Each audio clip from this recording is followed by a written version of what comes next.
সুপ্রিয় দর্শক মণ্ডলী, শ্রাবণের শুভ দুপুর। আমার অবস্থা শেষ।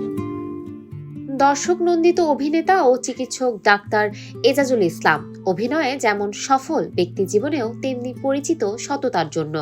কিন্তু সম্প্রতি এক বিজ্ঞাপন ঘিরে বিব্রতকর অভিজ্ঞতায় পড়তে হয়েছে গুণী এই অভিনেতাকে।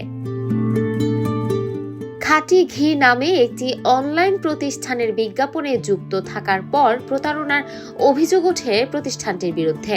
ভেজাল ও নিম্নমানের পণ্য বিক্রির অভিযোগে ক্রেতারা ক্ষতিগ্রস্ত হয়েছেন বলে জানা যায়। ভক্তদের মতে সেই বিজ্ঞাপনে ডাক্তার এজাজকে দেখে ভরসা করেই পণ্য কিনেছিলেন তারা।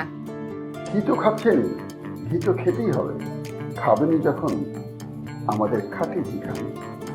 ক্রেতারা জানান, অনেক বিজ্ঞাপন দেখেও বিশ্বাস করিনি, কিন্তু ডাক্তার এজাজ স্যারকে দেখে ভরসা পাই, কিন্তু পরে বুঝলাম প্রতারণার শিকার হয়েছে।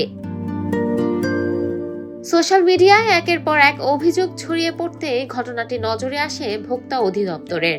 তলব করা হয় ডাক্তার এজাজকে। তিনি বলেন, বিজ্ঞাপন করার সময় আমাকে বিএসটিআই এর অনুমোদন দেখানো হয়েছিল, সেই বিশ্বাসেই যুক্ত হয়েছিলাম। এখন প্রতারণার বিষয় জানার পর আমি নিজেও হতাশ ও ক্ষুব্ধ। ডাক্তার এজাজ লিখিতভাবে ভোক্তা অধিদপ্তরকে জানান, প্রতিষ্ঠানটি যদি ভেজাল পণ্য বিক্রি করে থাকে কঠোর ব্যবস্থা নেওয়া হোক। তিনি আরও বলেন, সব জায়গায় অসৎ মানুষের ভিড়। এই ঘটনার পর সিদ্ধান্ত নিয়েছি, জীবনে আর কখনো খাদ্যপণ্যের কোনো বিজ্ঞাপনে অংশ নেব না।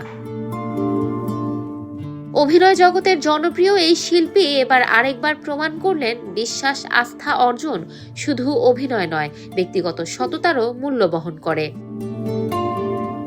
Desk report, campus Times.